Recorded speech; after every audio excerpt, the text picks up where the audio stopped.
కాంగ్రెస్ సర్కార్పై మాజీ మంత్రి కేటీఆర్ ఫైర్ అయ్యారు. సింగరేణిలో కాంగ్రెస్ సర్కార్ భూ కుంభకోణానికి పాల్పడిందన్న కేటీఆర్ స్కామ్ నుంచి ప్రజల దృష్టి మరల్చేందుకే బాల్క సుమన్ను అరెస్టు చేశారని ఆరోపించారు. కాంగ్రెస్ సర్కార్ బొగ్గు దోచుకుంటుంటే కేంద్రం ఏం చేస్తోందని ప్రశ్నించారు. చెంచల్గూడ జైల్లో బాల్క సుమన్తో కేటీఆర్ ములాఖత్ అయిన అనంతరం మాట్లాడారు. ఈ ప్రభుత్వానికి ఎజెండా ఒకటే, అసలు విషయం మరుగున పడడానికి, అసలు విషయాన్ని బయటికి రాకుండా చేయడానికి, సింగరేణిలో జరుగుతున్న కుంభకోణాలను బయటికి రాకుండా, ప్రజల దృష్టికి రాకుండా చేసేందుకు విషయాన్నంతా గోల్ తిప్పి సుమన్ ఏదో అన్నాడు అని చెప్పి ఇలా లోపల పెట్టే ప్రయత్నం చేసినారు. వాళ్ళ చెంచల్ కూడా జైల్లో పెట్టారు. మరి ఆయన మీద ఇష్టమున్న కేసులు, ఇష్టమున్న సెక్షన్లు కూడా పెట్టినారు. చివరికి మెజిస్ట్రేట్ గారు కూడా మందలించి పీడీపీపీ ఎట్లా పెడతారు మీరని చెప్పి తీసేసిన పరిస్థితి మనం చూస్తా ఉన్నాం. సోదరుడు సుమన్ చేసిన వ్యాఖ్యల్లో ఏమన్నా తప్పు ఉన్నదని ప్రభుత్వం భావిస్తే నేను ప్రభుత్వాన్ని ఒకటే అడుగుతా ఉన్నా.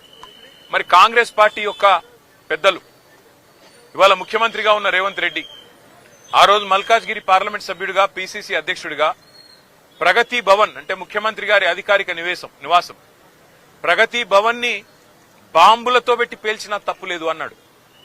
మరి ముఖ్యమంత్రి గారు మీ చర్యలు తీసుకోకూడదా?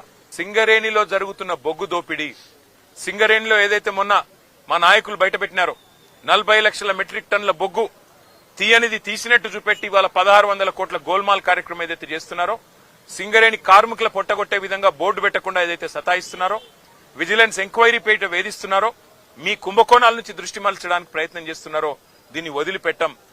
మాకు జైళ్లు కొత్త కాదు, పోరాటాలు కొత్త కాదు, మీరు పెట్టే కేసులు కూడా కొత్త కాదు.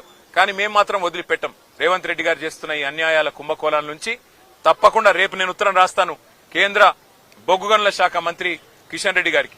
సింగరేణిలో ఇవాళ 40 లక్షల మెట్రిక్ టన్నుల బొగ్గును లేనిది ఉన్నట్టుగా చూపెట్టి రికార్డులు ఇస్తుంటే 49% వాటా ఇవాళ కేంద్ర ప్రభుత్వానికి ఉంది. మీరు ఏం చేస్తున్నారు బీజేపీ నాయకులారని నేను అడుగుతా ఉన్నా. అట్లాగే కుంభకోణం జరుగుతుంటే ముఖ్యమంత్రి గమ్మునెందుకున్నాడు, ఆయనకేం అవసరం వచ్చిందని చెప్పుకుని నేను అడుగుతా ఉన్నా.